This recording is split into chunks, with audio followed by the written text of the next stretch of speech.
Halo sobat pencinta Donghua, kali ini kita akan melanjutkan cerita Battle Through the Heavens Benua Kaisar. Cerita dan video ini diambil dari channel Nobarta. Tanpa banyak basa-basi, mari kita simak alur ceritanya. Melanjutkan dari cerita sebelumnya, luka Anda telah mengering, tetapi lebih baik untuk membalutnya. Keluargaku memiliki obat medis yang sangat istimewa. Itu sangat efektif untuk cedera eksternal dan tidak akan meninggalkan bekas luka. Ucap Qianing benar-benar mulai menangani luka-luka di Xiaozan. Xiaozan dengan hati-hati memperhatikan wajah Qianing. Dia memandang dengan penuh perhatian pada gadis cantik yang dengan lembut membalut lukanya, seolah-olah dia sedang bermimpi. Qianing, tahukah Anda bahwa saya sudah membunuh semua monster-monster darah? Membunuh 2 monster darah bintang 9 dan 1 bintang 9 menengah yang disebut Raja Darah. Ucap Xiaozan. Cih, bukankah itu dilakukan oleh Xiaoyan dan Anda hanya membunuh bintang 8? Ucap Ziying dengan acuh tak acuh. Xiaozan hanya tersenyum malu dan menggaruk kepalanya. Raja Darah terbunuh, teriak Tetua Zi dengan ekspresi terkejut. Tetua Zi, mereka telah membunuh semua monster darah. Bahkan dia juga membunuh salah satu Raja Darah. Bukankah itu hal yang sangat bagus untuk kita? Ucap Qianing.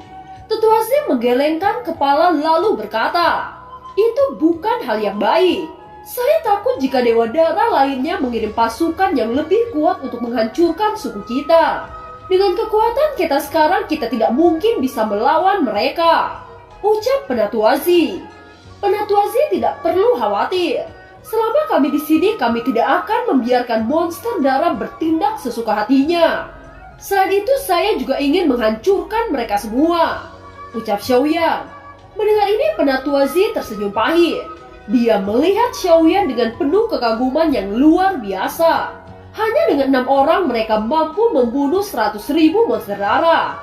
Dan bahkan dia mampu membunuh salah satu Raja Darah. Itu sudah membuktikan jika Xiaoyan memiliki kemampuan untuk memusnahkan seluruh monster darah. Sekarang kita harus bergegas ke Rawa Peri untuk mengambil buah 9 kehidupan. Jika menunda lebih lama lagi, saya khawatir ayah Anda tidak akan mampu bertahan.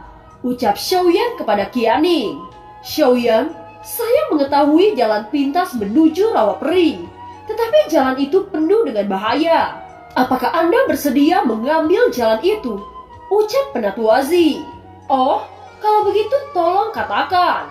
Ucap Xiaoyan. Jika Anda ingin mencari Rawa Peri secepat mungkin, Anda harus menggunakan arus bawah. Arus bawah memang terkenal karena bahayanya. Tetapi hanya itu yang terdapat lubang cacing yang mengarah langsung ke Rawa Peri. Jika Anda mengambil jalan lain, itu akan menghabiskan waktu 1 tahun untuk tiba ke Rawa Peri. Ucap Tetua Zi. Penatua Zi, meskipun ada beberapa orang telah berhasil melewatinya, tetapi rumor mengatakan di dalam lubang cacing terdapat monster yang mampu menelan apapun. Akan sangat berbahaya jika Tuan Xiaoyan mengambil jalan itu. Ucap Qianing. Mendengar ini, Xiaoyan teringat ketika dia akan menuju ke benua Daodi untuk pertama kalinya. Pada saat itu Xiaoyan bertemu dengan sosok monster misterius di ruang kehampaan. Apakah sesuatu yang kuat itu merupakan monster ini? Ketika Xiaoyan dan yang lainnya cemas akan lubang cacing, tiba-tiba terdengar suara dentuman yang memekakkan telinga. Mereka melihat di sepanjang jalan untuk memastikan apa yang sebenarnya terjadi. Pada saat ini ada kekuatan yang sangat kuat mendekati Putri Qianing dengan kecepatan yang sangat mencengangkan. Kedua penjaga bergegas untuk melindungi Putri Qianing. Penatua Zi yang merasakan ini, dia dipenuhi dengan kekhawatiran. Dia tidak mengharapkan jika monster darah akan melakukan balas dendam dengan sangat cepat. Apakah kecepatan ini salah satu dari Dewa Darah? Jika dia berani datang, maka saya akan membuatnya menjadi daging musuh. Ucap Xiaoyan mendengus dingin. Ketika Xiaoyan bersiap untuk bertarung, tiba-tiba Putri Qianing berkata, mereka bukan dari monster darah, tetapi mereka berasal dari ras naga. Ucap Qianing. Ras naga? Mengapa ras naga menuju ke sini? Ucap terkejut Penatua Zi. Pada saat yang sama, kedua sinar ungu semakin mendekat, dan sosok mereka semakin jelas di mata semua kelompok Xiaoyan. Sosok dengan sinar ungu itu terkejut saat melihat Xiaoyan yang berada dalam kerumunan. Segera dia berteriak dengan keras. "Xiaoyan, mengapa Anda sudah tidak mengenal saya?" Teriak sosok dengan sinar ungu itu yang ternyata Zian. Xiaoyan yang melihat sosok ini matanya terbelalak. Dia sebenarnya gadis kecil yang selalu menemani Xiaoyan di benua Douqi. Wajah Zian dipenuhi dengan kegembiraan dan dengan cepat menuju ke arah Xiaoyan. Sebelum Zian mencapai tempat Xiaoyan, tiba-tiba Xiaoyan merasakan dua energi yang kuat sedang mendekati mereka. Tampaknya ini adalah musuh yang sebenarnya, gumam Xiaoyan. Setelah kata-kata Xiaoyan jatuh, terungkap dua sosok dewa dara yang juga muncul setara ras naga. Mereka berdua berada di tingkatan Daudi bintang 9 puncak. Bahkan energi mereka lebih kuat dari dewa dara yang dibunuh oleh Xiaoyan. Dua sosok dewa dara menatap ke arah putri Qianning. Mereka berkata dengan dingin, "Qianning, Anda sangat berani mengirim pasukan untuk membunuh salah satu dewa dara. Hari ini saya akan membunuh orang-orang Anda tanpa meninggalkan satu orang pun yang hidup," ucap dewa dara yang bernama Laufey itu. "Saya khawatir bahwa kalian berdua tidak memiliki kemampuan untuk melakukannya," ucap Xiaoyan. "Manusia, siapa Anda? Apakah karena Anda memiliki kekuatan bintang 9 puncak Anda berani berkata seperti itu kepada saya? Karena kamu berani mengatakan itu, maka saya akan membunuhmu terlebih dahulu," ucap salah satu jenderal dara. Setelah kata-kata itu jatuh, aura membunuh yang dipadukan dengan kekuatan jiwa menuju ke arah Xiaoyan. Pada saat yang sama, kekuatan jiwa yang agung meletus dari tubuh Xiaoyan. Itu menekan kekuatan yang dilepaskan oleh salah satu dewa dara. Melihat kekuatan jiwa Xiaoyan yang dahsyat, kedua dewa dara terkejut. Mereka segera mundur untuk menghindari gelombang jiwa yang menuju ke arahnya. "Sepertinya Anda pelaku yang membunuh Dewa Laoqi. Hari ini saya akan membunuh Anda untuk membayar nyawa Dewa Laoqi," ucap dewa dara Laufey. "Saya ingin melihat bagaimana cara Anda membunuh saya," ucap Xiaoyan mengangkat kedua tangannya. "Surga yang menciptakan langit," teriak Xiaoyan. Api surgawi dan roh hantu melonjak menciptakan lautan api surgawi. Itu diaglomerasi menjadi bentuk wajah kuno yang sangat besar. Gelombang sonik yang disertai oleh api surgawi seperti ombak menerjang ke arah keduanya. Mereka berdua menggabungkan kekuatan untuk membentuk perisai dan menghalau serangan Xiaoyan. Saat kedua serangan bersentuhan, suara teredam terdengar hingga ribuan kilometer. Kedua dewa dara sangat tidak percaya dengan kekuatan yang ditunjukkan oleh Xiaoyan. Di sisi lain, Xiaoyan juga sedikit menyeringit. Mereka berdua memang layak dikatakan dewa dari para monster. Bahkan mereka mampu memblokir surga menciptakan langit yang dilepaskan oleh Xiaoyan. Jika pertarungan ini menjadi pertempuran jangka panjang, maka Xiaoyan akan dirugikan. Memikirkan hal ini, Xiaoyan mengangkat tangan kanannya, api surgawi keluar dari tangannya dan membentuk penguasa Suan. Pada saat ini, Zian berkata kepada seseorang yang ada di sampingnya, "Saudari Long Qiong, cepat bantu orang itu.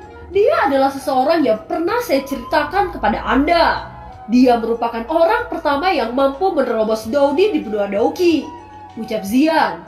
Setelah mendengar kata-kata Zian, wanita itu yang bernama Long Qiong meledak dengan aura yang sangat kuat. Tombak hitam muncul di tangan Long Qiong. Kekuatan Daudi bintang 9 puncak meledak dari tubuh Long Qiong. Kedua dewa darat terkejut merasakan aura yang sangat kuat ini. Xiaoyan mengerti jika wanita ini datang untuk membantunya karena permintaan dari Zian. "Saya berterima kasih atas bantuan dari Anda. Tetapi saya bisa mengatasi kedua serangga ini sendirian. Saya harap Anda tidak menyalahkan saya karena menolak kebaikan Anda," ucap Xiaoyan tidak ingin menyeret ras naga untuk terlibat konflik dengan monster darah. Xiaoyan tahu bahwa monster darah adalah makhluk yang ditinggalkan oleh benua dewa darah. Long Qiong yang mendengar kata-kata Xiaoyan, tubuhnya berhenti bergerak. Dia menatap kedua dewa darah lalu menjelaskan kepada Xiaoyan. Keduanya adalah dewa darah dari ketujuh dewa. Kekuatan mereka berdua berada di bintang 9 puncak. Anda harus hati-hati saat menghadapi mereka berdua, ucap Long Qiong. Pria ini masih sangat keras kepala, ucap Zian sedikit kesal. Kedua dewa darah itu menatap Xiaoyan dengan dingin lalu berkata, "Manusia, Anda sangat berani bersikap sombong di hadapan kami. Apakah Anda benar-benar berpikir bisa mengalahkan kami berdua dengan kekuatan Anda?" Ucap dewa darah Luffy. Setelah mengatakan itu, kedua dewa darah menyerang dari kedua sisi. Xiaoyan hanya tersenyum dingin. Kekuatan Doni bintang 9 puncak meletus. Tangan Xiaoyan terangkat dan dua lotus api dengan cepat mengembun. Hanya dengan menghentakkan satu kakinya, sosok Xiaoyan sudah menghilang. Saat detik berikutnya dia sudah muncul di depan kedua dewa darah. Dua lotus api di tangan Xiaoyan dilemparkan dan mengenai kedua dada dewa darah. Qianlong melihat lotus api terkondensasi di tangan Xiaoyan, matanya menyusut tajam. Itu adalah lotus api yang pernah diberikan oleh Xiaoyan kepadanya. Pada saat itu lotus api mampu membunuh ribuan monster darah. Sekarang lotus api ini jauh lebih kuat dari yang pernah Xiaoyan berikan kepadanya. Mata kedua dewa darah menyusut saat merasakan kekuatan dari lotus api. Kedua lotus api meledak dan membungkus kedua dewa darah. Melihat kekuatan yang dahsyat dari lotus api, mata Long Qiong di sebelah Xian dipenuhi dengan keterkejutan. Saat api perlahan menghilang, dua sosok dewa darah terlihat sangat memalukan. Armor besi yang melekat di tubuhnya hancur berantakan. Sudut mulut kedua dewa darah meneteskan darah segar. Anda telah membuat saya sampai seperti ini. Saya tidak menyangka kekuatan Anda melebihi harapan kami. Sekarang saya akan menunjukkan kekuatan kita yang sesungguhnya, ucap kedua dewa darah itu. Kedua dewa darah membentuk segel tangan. Cakar setinggi ribuan kaki mengepung di atas kepala Xiaoyan. Cakar-cakar itu berwarna merah darah. Cakar tulang darah, teriak kedua dewa darah. Xiaoyan melihat serangan kedua dewa darah dengan ekspresi acuh tak acuh. Roh hantu di tangan kirinya menjadi busur, sedangkan api surgawi di tangannya terkondensasi menjadi anak panah. Saat tali busur ditarik, suara berdengung terdengar, dan gelombang energi membuat lautan emas seolah-olah diaduk. Anak panah melesat ke arah serangan kedua dewa darah. Cakar tulang darah dengan cepat dihancurkan dengan sangat mudah. Bajingan, siapa sebenarnya orang ini? Mengapa dia memiliki nyala api yang sangat kuat? Teriak kedua dewa darah dengan gila-gilaan melesat mundur dan ingin melarikan diri dari Xiaoyan. Mencoba melarikan diri, ucap Xiaoyan segera setelah itu dia mengaktifkan ruang jiwa. Tubuh kedua dewa darah seolah-olah membeku. Mereka melihat di sekeliling mereka dipenuhi dengan kabut berwarna darah. Apa yang sebenarnya terjadi? Mengapa kita bisa terjebak di sini? Teriak salah satu dewa darah. Pada saat ini suara Xiaoyan menggema di kepala mereka berdua. Anda sudah memasuki domain ruang jiwa saya. Di ruang ini saya adalah dewa dan kalian berdua hanya semut, ucap Xiaoyan. Pada saat ini mereka berdua meraung dengan keras. Manusia bajingan, jika Anda berani membunuh saya, maka raja kami tidak akan membiarkan Anda hidup. Teriak kedua dewa darah. Ketika saya membunuh teman kalian, dia juga mengatakan hal yang sama. Cepat atau lambat raja kalian akan menyusul di neraka, ucap Xiaoyan. Setelah kata-kata Xiaoyan jatuh, kedua tubuh dewa darah mengeluarkan cahaya yang sangat cemerlang. Itu terus mengembang dan meledak menjadi kabut darah. Setelah itu Xiaoyan mengulurkan tangan saat dua kristal darah besar muncul di tangannya. Merasakan sumber abadi yang murni di dalam kristal darah, wajah Xiaoyan dipenuhi kegembiraan. Orang-orang yang menyaksikan ini mereka memandang Xiaoyan dengan tatapan ngeri. Mereka tidak menyangka Xiaoyan membunuh kedua dewa darah dengan metode seperti ini. Pemuda ini memang bukan orang yang sederhana. Dia mampu membunuh dua Doni bintang 9 puncak hanya dengan kekuatannya sendiri, gumam Long Qiong. Semua anggota suku Duyung terkejut melihat pemandangan ini. Pada saat ini seluruh suku Duyung penuh kekaguman saat memandang Xiaoyan. Di sisi lain, Xian hanya tertawa lalu berkata, "Saudariku, apakah Anda berani berkata bahwa saya melebih-lebihkan orang ini ketika saya menceritakan kepada Anda?" Ucap Xian dengan tersenyum bangga. "Ya, dia sangat kuat dan saya bukan lawan dari pemuda itu. Tetapi mengapa Anda sangat lemah?" Ucap Long Qiong. "Cih, orang tua itu bilang jika darah saya dibangkitkan maka saya bisa meningkatkan kekuatanku dengan sangat cepat. Selain itu Anda juga tidak bisa meremehkan saya hanya karena saya masih Doni bintang 3. Xiaoyan pasti akan membantu saya sesegera mungkin, ucap Zian cemberut. Di sisi lain, Xiaoyan memasukkan kristal darah ke dalam cincin spasial. Dia menoleh ke arah Zian dan memberi isyarat agar Zian memasuki gelembung udara. Putri Qianing, suku Anda selalu tertutup bagi orang luar. Mengapa sekarang Anda membiarkan orang luar memasuki suku Anda? Ucap Long Qiong dengan sedikit bingung di wajahnya. Suku kami sudah tidak bisa dibandingkan dengan saat itu. Formasi besar suku kami telah rusak dan itu membuat monster darah selalu menjajah kami. Saya tidak berdaya selain mengandalkan orang luar untuk melindungi suku kami. Ucap Qianing tidak berdaya. Monster-monster darah ini memang keji. Hal yang merepotkan bahwa makhluk itu berkoloni. Jika mereka tidak memiliki keberadaan kaisar yang mengerikan, mungkin naga kita akan melenyapkan mereka. Ucap Long Qiong tampak sangat jijik dengan monster darah. Zian tiba-tiba datang ke Xiaoyan dan meremas dengan kedua tangannya. Senyum di wajahnya menjadi lebih kuat. Hei Xiaoyan, sekarang kamu memiliki kelompok yang sangat banyak di benua Dodi. Namun saya tidak peduli. Mereka tidak ada yang lebih dariku. Ucap Zian menempel erat ke sisi Xiaoyan. Sudah berapa tahun berlalu namun sikapmu masih tidak berubah. Ucap Xiaoyan mengusap rambut Zian. Melihat kedekatan Zian dan Xiaoyan, King Mu'er cemberut dan menatap Zian dengan dingin. Zian baru saja akan marah pada King Mu'er, tiba-tiba Xiaoyan berkata, "Oh, aku hampir lupa memperkenalkan kepada kalian. Ini adalah Zian yang selalu bersamaku dalam hal kesulitan apapun sewaktu di benua Douqi. Zian, ini adalah King Mu'er, istriku di benua Dodi." Ucap Xiaoyan. King Mu'er berjabat tangan dengan Zian lalu berkata, "Saya King Mu'er senang bertemu dengan Anda. Tolong maafkan aku sebelumnya karena tidak tahu bahwa kamu adalah teman suamiku." Ucap King Mu'er tersenyum. "Tidak apa-apa. Orang ini benar-benar mengambil semua keindahan dari dunia." Ucap Zian tersenyum cerah. King Mu'er yang dipuji oleh Zian pipinya langsung memerah. Xiaoyan juga tersenyum lega melihat keduanya saling menghargai satu sama lain. Sementara semua orang berbicara, Long Qiong melihat sekeliling seolah-olah dia mencari sesuatu. "Saudariku, apakah Anda menemukannya?" Tanya Zian juga menoleh untuk bertanya pada Long Qiong. Long Qiong hanya menggelengkan kepalanya ketika dia tidak menemukan keberadaan leluhurnya di sini. "Semua orang, selamat datang ke klan Putri Duyung saya. Kalau tidak keberatan, mari kita duduk di aula untuk melanjutkan mengobrol." Ucap Qianing menyambut semua orang dengan hangat. Sesaat kemudian semua orang bergegas ke aula tamu dipimpin oleh Qianing.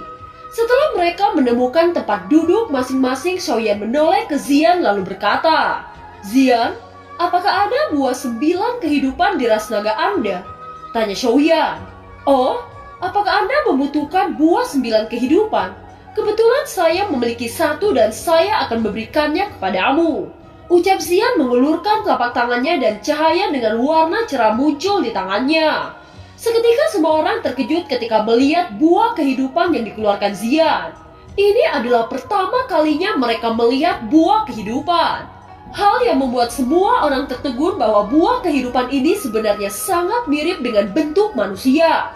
"Zian, apa yang Anda lakukan? Jika Anda memberikan buah satu-satunya yang Anda miliki, maka Anda akan kehilangan kesempatan untuk menembus bintang 5. Ucap Long Qiong. "Saya tidak masalah dengan itu. Lagi pula ini terlalu awal bagi saya untuk menerobos Dodi bintang 5. Adapun saya hanya mempunyai 1, maka saya bisa memintanya lagi kepada orang tua di klan." Ucap Zian dengan tersenyum. "Zian, Anda tahu buah 9 kehidupan sangatlah langka. Di klan kita cuma ada beberapa buah 9 kehidupan. Penatua memberikan 1 kepada Anda itu merupakan keberuntungan Anda." Ucap Long Qiong. Mendengar kata-kata Long Qiong, Xiaoyan menuju Zian lalu berkata, "Zian, kamu lebih membutuhkannya untuk meningkatkan kekuatanmu. Jangan khawatir, aku masih bisa mendapatkannya dengan cara lain." Ucap Xiaoyan. Mendengar kata-kata Xiaoyan, Zian sedikit cemberut. Dia tahu jika Xiaoyan sangat membutuhkan buah ini.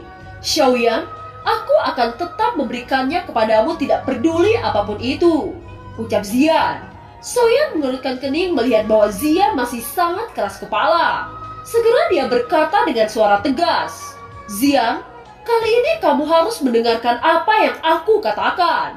Jika kamu masih keras kepala, kita tidak perlu lagi berteman di masa depan," ucap Xiaoyan dengan sungguh-sungguh. Xian sangat marah dan menyimpan buah 9 kehidupan di dalam cincin spasialnya. Qianning dia menghela nafas tanpa daya. Dia juga tahu jika buah 9 kehidupan sangat berharga bagi ras naga. Ketika ras naga mencoba mengaktifkan garis keturunan, maka mereka membutuhkan buah 9 kehidupan untuk mencegah terjadinya kecelakaan. Xiaoyan, saya mengetahui tempat di mana buah 9 kehidupan telah berbuah. Saya yakin tidak ada seorang pun yang mengambil buah itu, ucap Long Qiong. Saat Xiaoyan mendengar kata-kata itu, wajahnya dipenuhi dengan sukacita. Dia segera berkata, "Tolong katakan," ucap Xiaoyan. Tempat itu merupakan reruntuhan dan merupakan sarang dari monster darah. Di reruntuhan itu terdapat kebun yang ditinggalkan oleh keluarga alkemis kuno. Menurut yang saya tahu, monster darah tidak pernah menggunakan bahan obat sedikit pun. Jadi tempat itu pasti masih terdapat buah 9 kehidupan. Hanya saja ketika Anda memasuki reruntuhan itu, maka Anda harus siap menghadapi Raja Dewa Darah, ucap Long Qiong tersenyum pahit. Qianning terkejut saat mendengar ini. Dia secara alami mengetahui betapa kuatnya Raja Dewa Monster Darah. Bahkan ras naga tidak bisa mengguncang Raja Monster Darah. Bagaimana mungkin Xiaoyan pergi ke reruntuhan dan menghadapi Dewa Raja Monster Darah? Xian yang masih cemberut segera dia berkata dengan enggan, "Apa kamu ingin membunuh Xiaoyan dengan membiarkan dia pergi ke sana?" Reruntuhan itu terdapat keberadaan Dao Xian Dewa Raja Darah. Bahkan penatua di klan kita terluka oleh serangan Raja Dewa Darah. Jika hanya itu pilihannya, saya tidak segan untuk memberikan buah 9 kehidupan kepada Xiaoyan apapun resikonya, ucap Xian. Xiaoyan tampak sangat tenang lalu mengelus rambut Xian saat berkata, "Kenapa kamu bersikap seolah-olah kita baru kenal? Saya secara alami tahu batas kemampuan saya. Meskipun kekuatan Raja Darah berada di tingkat Dao Xian, saya masih bisa mengalahkannya jika saya menggunakan kekuatan penuh saya," ucap Xiaoyan. "Keberanian Anda memang sangat besar. Selain itu, pertempuran sebelumnya saya merasa Anda tidak menggunakan kekuatan sejati Anda. Baiklah, selama Anda bisa membunuh Dao Xian itu, maka semua akan baik-baik saja," ucap Long Qiong. Dan film pun berakhir. Terima kasih telah menyimak dari awal sampai akhir ya. Sampai jumpa.